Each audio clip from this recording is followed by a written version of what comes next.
तुम्हें मैंने जानिच मनीष गोटे कि प्राणी स्तन्यप्रायी प्राणी बोली तुम्हें जानिच तो प्रजनन जरिया निजर वंश विस्तार करथांती आ मानव जातिर निरवच्छिन्नता निश्चित करिबारे उभय पुरुष और स्त्रीर भूमिका रही। तो तुम्हें कौन जान लो पुरुषर जी भूमिका रही स्त्रीर मध्य सेतिकी भूमिका रही प्रजनन क्षेत्र में किंतु संतान सृष्टि से जो भूमिका भिन्न भिन्न प्रकार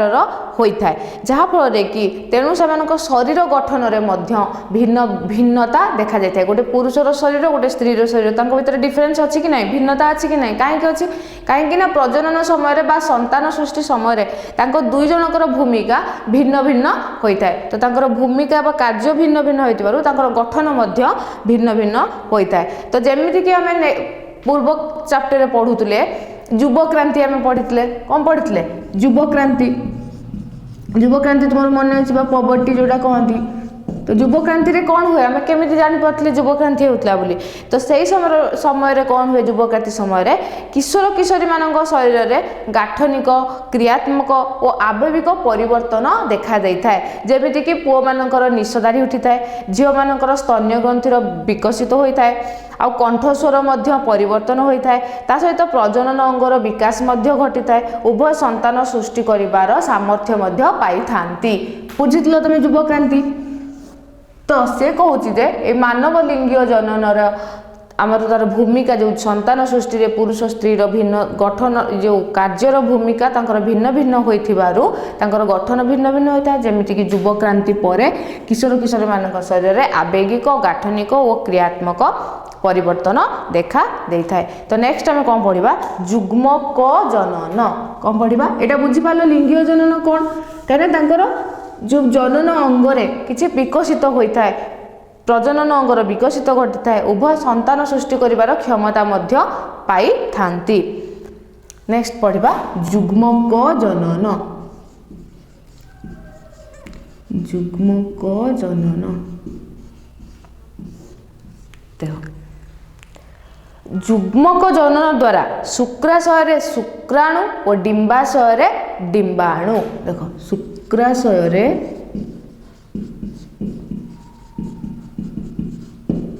कौन हम शुक्राणु और डिंबाशय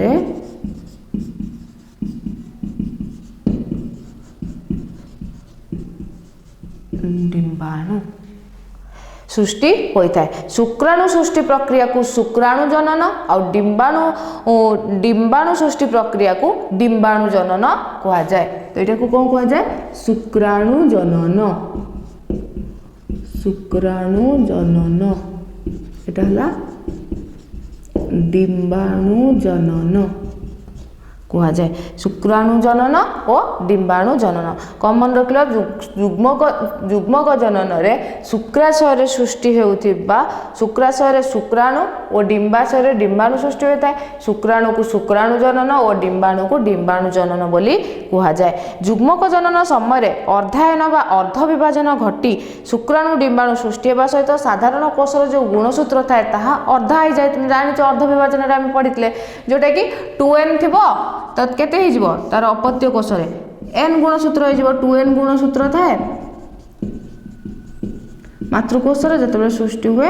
n बा n गुणसूत्र सृष्टि हुए तार अर्ध सृष्टि हुए बुझीपाल। तापर नेक्स्ट में देख शुक्राणु जनन एटा तो युग्मक जनन कौन जान युग्मक जनन मेनली दुईटा शुक्राणु जनन आ गोटे है डिंबाणु जनन। तो फर्स्ट आम कौन पढ़ा शुक्राणु जनन देख शुक्राणु जनन पुरुषर शुक्राशय बहु संख्यक शुक्रोक्ति सूक्ष्म नलिका बा शुक्र जनन नलिका द्वारा गठित होता है। तो प्रत्येक नलिकार आवरण में रही किसी आदिजायक कोष द्वारा गठित जर्मिनाल एपिथेलियन जनन अधिच्छेद। देख तुम ये चित्र देख तुम बुक रे भी चित्र नंबर 6.12 रे अच्छी कौन अच्छी जर्मिनाल एपिथेलियम बा जनन अधिच्छेद केउठी अच्छी ए आदिजायक कोष तुम जान जायक कोष आदिजायक कोष कायक कोष आम पढ़ी पूर्वर तो से कहूँ प्रत्येक नलिकार देख पुरुषर जो शुक्राशय रही तो शुक्राशय बहु संख्यक कौन थाए सूक्ष्म नलिका बा शुक्रजन नलिका थाए तो से नलिकार आवरण रे कौन थाए आदिजायक कोष द्वारा गठित जर्मिनल एपिथेलियम थाए कौन थाए जर्मिनल एपिथेलियम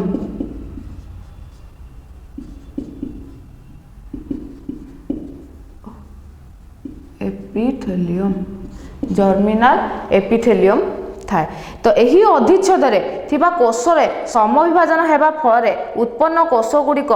रु मूल शुक्राणु कोष कह जाए देख ये जो आदिजायक कोष रे कौन थाए आम जानले जर्मिनल एपिथेलियम थाए तो तार कौन हुए देख तुम चित्र 6.12 जोटा कि रफली एटा डायग्राम अच्छी समविभाजन हुए समविभाजन हेबा परे कौन सृष्टि हुए मूल शुक्राणु कोष कह जाए देख समविभाजन आम पढ़ी समविभाजन अर्धविभाजन समविभाजन किपर हुए तार अवस्था भी सब पढ़ी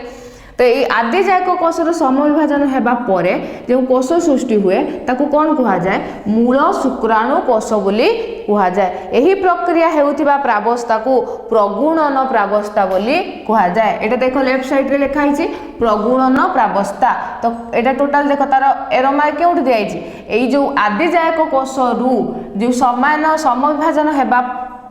परे जो मूल शुक्राणु कोष सृष्टि होती सेतिकी पर्यंत अवस्था को कौन कहगला प्रगुणन प्रावस्था बोली कह जाए अनेक मूल शुक्राणु कोष गठित होला परे एही कोष गुड़िकर आकार मध्य वृद्धि होता है देख एटा आदिजायक कोष 2n थिला समविभाजन हेबार 2n हला पुन 2n हला तो ए जो 2n गोटे मूल शुक्राणु कोष जो सृष्टि हेबो ताहा पुणी वृद्धि होता है तो कोषर वृद्धि हुई एक निर्दिष्ट आकार में पहुँचले ताको प्राथमिक शुक्राणु कोष बोली कह जाए देख एठी देख तो ये जो 2n रु देख मूल शुक्राणु कोष रु मूल शुक्राणु कोष पर्यंत एटा अवस्थाटा को कौन कह जाउची वृद्धि प्रावस्था कहीं ना एठी जो अनेक मूल शुक्राणु कोष गठित होगा पर से कोष गुड़िकर आकार होई जतले वृद्धि पाउची तो सही अवस्था को कौन कह जाउची वृद्धि प्रावस्था बोली कह जाए कोषर वृद्धि हो निर्दिष्ट पहुँचले प्राथमिक शुक्राणु कोष बोली कह जाउची देख गोटे आम एठी अनेक प्रकार मूल शुक्राणु कोष आसला आम गोटे नवा पुणी विभाजन करवा तो गोटे जो नेले मूल शुक्राणु सी वृद्धि होई केते पर्यंत आसीबो ना प्राथमिक शुक्राणु कोष देख ये लिखाई प्राथमिक शुक्राणु कोष तो मूल शुक्राणु कोष वृद्धि हुई प्राथमिक शुक्राणु कोष हेबा पर्यंत अवधि को कौन कह जाए ना प्राथमिक अवधि को कौन कह जाए वृद्धि प्रावस्था बोली कह जाए तो बुझीपाल वृद्धि प्रावस्था कौन ना जो मूल शुक्राणु कोष आम अनेक मूल शुक्राणु कोष पाइले ता भीतर गोटे मूल शुक्राणु कोष जो वृद्धि होई जो प्राथमिक शुक्राणु कोष पर्यंत को कौन कह जाए वृद्धि प्रावस्था बोली कह जाए बुझीपाल तापर नेक्स्ट आसला प्राथमिक शुक्राणु कोष अर्ध विभाजन प्रक्रिया होता है देख ये देखिल जायक कोष समविभाजन होइकी मूल शुक्राणु कोष सृष्टि होता तो नेक्स्ट कि जो मूल शुक्राणु कोष वृद्धि होइकी प्राथमिक शुक्राणु कोष आसे तो तापर तार कौन क्यों विभाजन होता है अर्ध विभाजन तो फर्स्ट कौन हुए प्रथम अर्ध विभाजन होता है प्रथम अर्ध विभाजन होगा पर यही विभाजन फल गोटे प्राथमिक शुक्राणु कोष रु दुईटी द्वितीयक शुक्राणु कोष सृष्टि होता है देख यहाँ प्राथमिक शुक्राणु कोष तो प्रथम अर्ध विभाजन है ये देख प्रथम अर्ध विभाजन है प्रथम अर्ध विभाजन होगा पर कौन सृष्टि है दुईटी एन है एन है तो ताकू कौन कहगला द्वितीयक शुक्राणु कोष ये देख प्राथमिक शुक्राणु कोष था प्राथमिक शुक्राणु कोष प्रथम अर्ध विभाजन पर दुईटी कोष सृष्टि है जहाँ कि कौन कहगला द्वितीयक शुक्राणु कोष कह जाए तो तैयारी है तो यही कोषर गुणसूत्र संख्या एवं केते अर्धेक हो देख ये जो प्राथमिक शुक्राणु कोषर गुणसूत्र संख्या केते थिला 2n थिला तो अर्ध विभाजन हेबा परे जो द्वितीय को शुक्राणु कोष दुईटी सृष्टि है तार गुणसूत्र संख्या केते हैला n हे गला देखो एठी n तो तार प्राथमिक गुण शुक्राणु कोषर गुणसूत्र संख्या रो अर्धेक हो गला बुझी पालो तो यही कोषर गुणसूत्र संख्या अर्धेक बा n हो गला तापरे जो द्वितीय को शुक्राणु कोष है पुणी थरे द्वितीय अर्ध विभाजन है देख ये n थिला पुणी द्वितीय अर्ध विभाजन हेबा परे कौन है n n एपटे भी देख n n है कि नहीं पुणी थरे द्वितीय विभाजन होता है। तो यही समविभाजन प्रक्रिया फल द्वितीय शुक्राणुकोश रु दुईटी प्राक शुक्राणुकोश सृष्टि होता है। देख मूल शुक्राणुकोश वृद्धि होइकी प्राथमिक शुक्राणुकोश है। प्राथमिक शुक्राणुकोश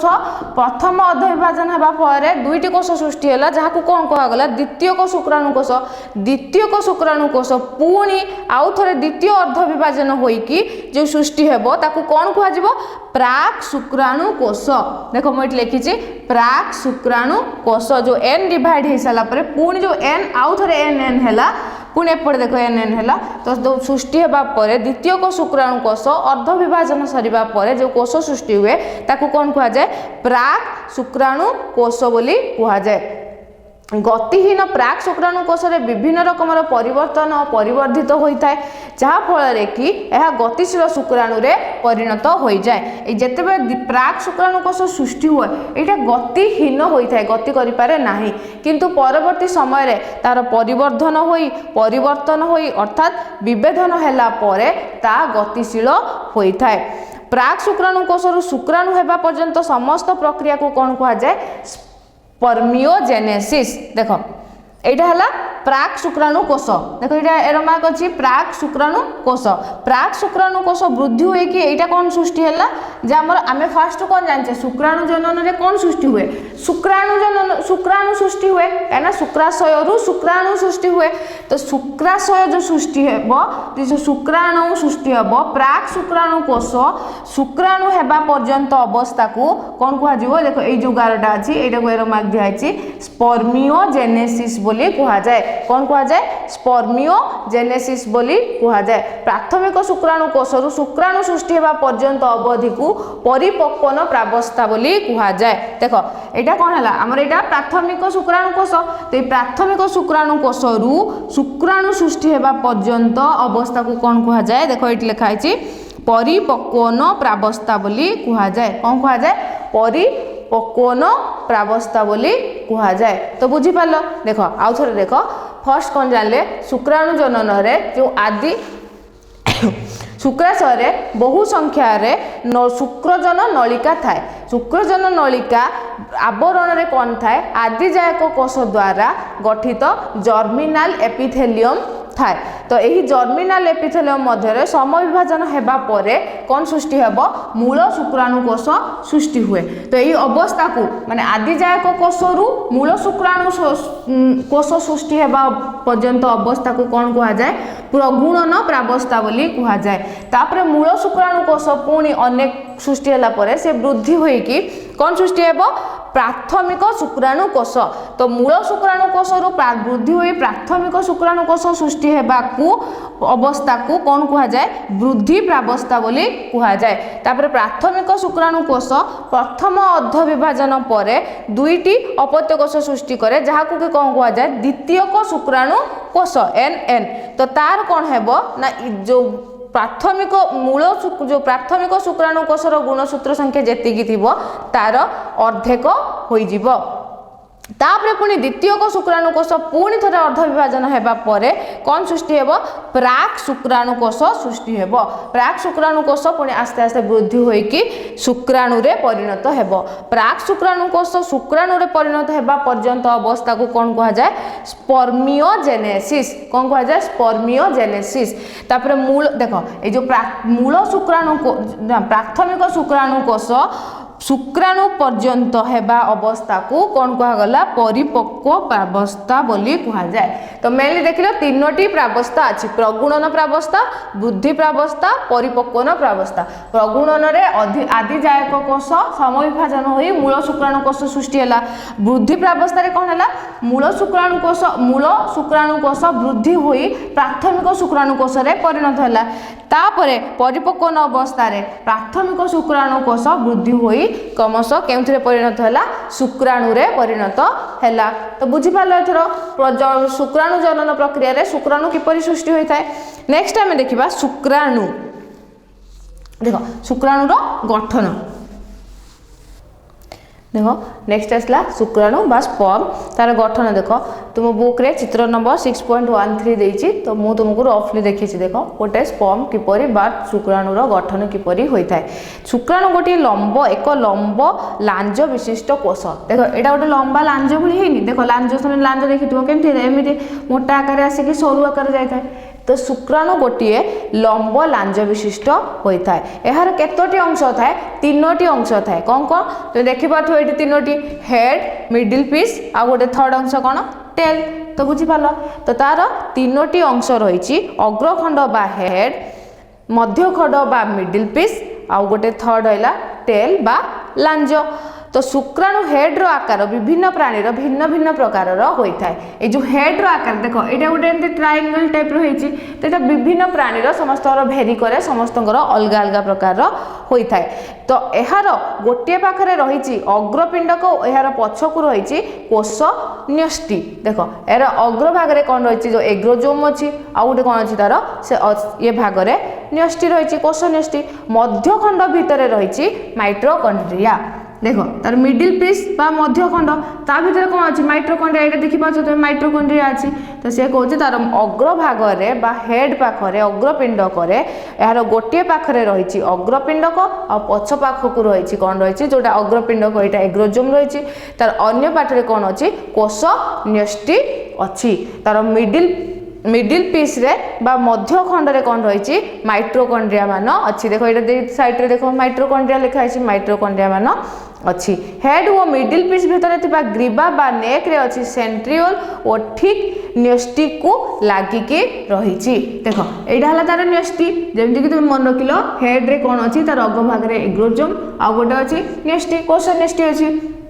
तो सी कौन मिडिल पीस कौन अच्छे माइट्रोकॉन्ड्रिया हेड आउ मिडिल पीस मझिरे कौन अच्छी यहाँ देख अच्छी नेक अच्छी आ नेक अच्छी आ सहित कौन अच्छी सेंट्रियोल अच्छी जो सेंट्रियोल टी न्यष्टि सहित लागिकी अच्छी हेड आउ मिडिल पीस मध्य नेक अच्छी आउ सेंट्रियोल अच्छी सेंट्रियोल न्यष्टि को लागिक रही मध्यखंड पछक लंबी सूता परी लांज यह शुक्राणुर चलन में साहाय्य करें देख एटा मिडिल पीस पर्यंत आसला मध्यखंड तापर आमर कौन आसला टेल बा लांज आसला एटा देख एटा केमथि एटा लंबा आकार रे एटा ताको केउथिरे साहाय्य करता है ना शुक्राणु को चलन करिबारे ए हेड ए टेल बा लांज साहाय्य करिता है। तो बुझी पारलो तार गठन देखिल मेनली एटा गोटे लंब लांज विशिष्ट कोष होता है तार केतोटी अंश थाए तीनोटी अंश थाए कौन कौन अग्रखंड बा हेड मध्यखंड बा मिडिल पीस आ गोटे टेल बा लांज होता है। हेड रे कौन थाए एग्रोजोम थाए आउ कोष न्यष्टि थाए आउ नेक रे मिडिल पीस रे कौन थाए माइट्रोकॉन्ड्रिया थाए हेड आउ मिडिल पीस मध्य रे कौन अच्छी नेक अच्छी आउ सेंट्रियोल अच्छी सेंट्रियोल कोष न्यष्टि को लागी करी रही तापर मिडिल पीस परे ता टेल बा लांज आकार रे लंबीची जोटा ताकू साहाय्य करे केउथिरे चलन करिबारे साहाय्य करि थाए बुझी पारलो। शुक्राणु जनन पर शुक्राणुर गठन पढ़िले नेक्स्ट आमे पढ़िबा डिंबाणु जनन देख सेम जमी से गोटे डायग्राम आकार में देखी शुक्राणु जनन में केमी शुक्राणु सृष्टि होता तो ये ठीक आम सेमती डिंबाणु जननर विभिन्न अवस्था मान देखा तुम बुक रे चित्र नंबर 6.14 तुम्हें देखिपार देख से जमी दुई तीनो अवस्था थिला ठीक एठी भी ठीक सेमती अच्छी देख डिंबाणु जनन स्त्री डिंबाणु जनन रे ठीक शुक्राणु जनन जमी देखी तीनोटी प्रावस्था थिला ठीक एठी सेमिति तीनोटी प्रावस्था अच्छी फर्स्ट कौन अच्छी प्रगुणन प्रावस्था सेकेंड कौन अच्छी वृद्धि प्रावस्था थर्ड कौन अच्छी परिपक्वन प्रावस्था से ठीक सेमिति थिला प्रगुणन प्रावस्था वृद्धि प्रावस्था परिपक्वन प्रावस्था देख से ठीक जमी फर्स्ट देखते आम आदिजायक कोषरु समविभाजन होइकी मूल डिंबाणु कोष सृष्टि होता है ठीक सेमती आदिजायक कोषरु समविभाजन होई मूल डिंबाणु कोष से मूल शुक्राणु कोष सृष्टि होता है मूल डिंबाणु कोष सृष्टि हेउची देख स्त्री जुग्मक बा डिंबाणु जनन प्रक्रिया रे ही उत्पन्न होता है तुम मैंने जान डिंबाणु जनन प्रक्रिया ही जमी ठीक शुक्राणु जनन रे शुक्राणु सृष्टि होता है डिंबाणु जनन रे डिंबाणु सृष्टि होता है। डिंबाशयर आवरण रे रही आदिजायक कोष तुम जानिथिलो एटा आदिजायक कोष अच्छी आदिजायक कोष यही कोषर विभाजन फल बहु संख्यक मूल डिंबाणु कोष सृष्टि होता देखिपार आदिजायक कोष समविभाजन है 2n 2n पुणी विभाजन है 2n 2n 2n 2n तो अनेक प्रकारर मूल डिंबाणु कोष सृष्टि है। तो कोषर विभाजन समविभाजन प्रक्रिया रे होता है यही अवस्था को प्रगुणन अवस्था बोली कहा जाए। आदि जायक कोष रु समविभाजन होई मूल डिंबाणु कोष सृष्टि होगा पर्यंत अवस्था को कौन कहा जाए प्रगुणन प्रावस्था बोली कहा जाए। कौन कहा जाए प्रगुणन प्रावस्था बोली कहा जाए। तापर नेक्स्ट आसला मूल डिंबाणु कोष तैयारी होला परे वृद्धि प्रावस्था तार आकार उल्लेखनीय भाव में वृद्धि होता है। ठीक सेठी जमिति आम शुक्राणु मूल शुक्राणु कोष रु जते प्राथमिक शुक्राणु कोष सृष्टि होता जो वृद्धि होता से वृद्धि होगा प्रक्रियाटा को वृद्धि होगा अवस्थाटा को आम वृद्धि प्रावस्था बोली कहते एठी ठीक सेमिति आदि जायक कोष समविभाजन रे अनेक मूल डिंबाणु कोष सृष्टि होगा परे तो मूल डिंबाणु कोष जो प्राथमिक डिंबाणु कोष को वृद्धि होता है केउ अवस्था रे सेही अवस्था को कौन कहा जाए ना वृद्धि प्रावस्था। बुझिपाल तो मूल डिंबाणु कोष प्राथमिक डिंबाणु कोष हवापाई जेतिकी समय जो अवस्था से वृद्धि होता है से अवस्था को कौन कहा जाए वृद्धि प्रावस्था बोली कहा जाए। कौन कहा जाए वृद्धि प्रावस्था बोली कहा जाए। एही समय मूल डिंबाणु कोष चारिपाखे किछि खाद्य जोगाउथिबा कोष मध्य घेरी रही थाए। मूल डिंबाणु कोषर निर्दिष्ट वृद्धि घटिबा परे ताको प्राथमिक डिंबाणु कोष कहा जाए। देखो ए जो आदि जायक कोष समविभाजन पर अनेक मूल डिंबाणु कोष सृष्टि हैला तो मूल डिंबाणु कोषर कौन हुए ये देख अनेक सृष्टि हैला आम गोटे को नेले गोटे देखिले या चारि पाखरे अनेक गुड़े कोष घेरी रही थाए जे कि ताको खाद्य जोगाई थाए खाद्य जोगाइबा कोष घेरी रही थाए तो तार गोटे लिमिट पर्यंत वृद्धि होता है जहाँ को कि कौन कहा जाए प्राथमिक डिंबाणु कोष बोली कहा जाए। मूल डिंबाणु कोष वृद्धि होइकी कौन कहा जाए ताको प्राथमिक डिंबाणु कोष बोली कहा जाए। परिपक्वन प्रावस्थार प्रथम पर्यायर प्राथमिक डिंबाणु कोषर अर्ध विभाजन होता है। देख ए परिपक्वन प्रावस्था रे देख तीनोटी प्रावस्था मुझे कहली प्रगुणन प्रावस्था रे कौन है आदि जायक कोष मूल डिंबाणु कोष रे परिवर्तन है बा सृष्टि है। सेकेंड अवस्था कौन आसला वृद्धि प्रावस्था जो कि मूल डिंबाणु कोष खाद्य जोगाउथिबा कोष मानक फल वृद्धि होई गोटे के पर्यंत निर्दिष्ट वृद्धि घटिबा पर्यंत होइकी कौन वृद्धि हुए प्राथमिक डिंबाणु कोष कहा जाए। तापर थर्ड प्रावस्था कौन आसला परिपक्वन प्रावस्था से कहूँ परिपक्वन प्रावस्थार प्रथम पर्यायर प्राथमिक डिंबाणु कोषर अर्ध विभाजन होता है। ठीक सेठी मन पकाओ प्राथमिक शुक्राणु कोष प्रथम अर्ध विभाजन होता है कौन सृष्टि होता प्रथम शुक्राणु कोष सृष्टि होता तो एठी ठीक सेमिति परिपक्वन प्रावस्थार प्रथम पर्यायर ए प्राथमिक डिंबाणु कोषर कौन हुए अर्ध विभाजन होता है। देख यहाँ प्रथम अर्ध विभाजन होता है कौन होता है प्रथम अर्ध विभाजन जो फल दुईटी अपत्य कोष जात होता है। देख यहाँ 2n अच्छी बड़ आकार प्राथमिक डिंबाणु कोष तापर जो अर्ध विभाजन हुए कौन सृष्टि है तार अर्धेक गुणसूत्र एटी केते अच्छी 2n अच्छी तार अर्धेक माने केते n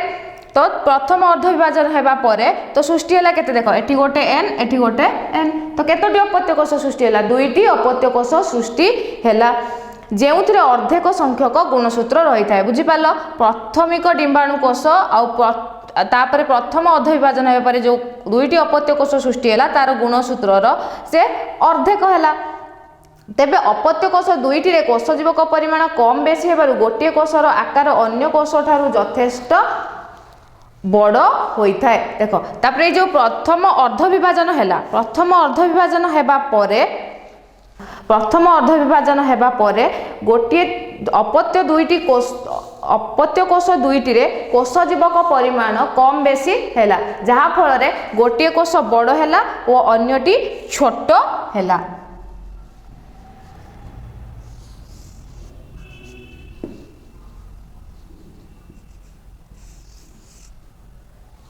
देख यहाँ बड़ देखिपार एपटा छोट है कहीं ना अपत्य कोष दुईटी जो सृष्टि है प्राथमिक डिंबाणु कोषर अर्ध विभाजन फल दुईटी अपत्य कोष सृष्टि है। दुईटी अपत्य कोष मध्य गोटे बड़ गोटे छोट रहा कहीं कोष जीवकर परिमाण कम बेसी हेबारु अपत्य कोष गोटे तुलन में यथेष्ट अधिक बा बड़ है। बड़ कोषटी को कौन कहगला द्वितीयक डिंबाणु कोष बोली कहगला। देख यहाँ बड़टा तो बड़ को कौन कहगला द्वितीयक डिंबाणु कोष बोली कहगला। कौन कहगला द्वितीयक डिंबाणु कोष बा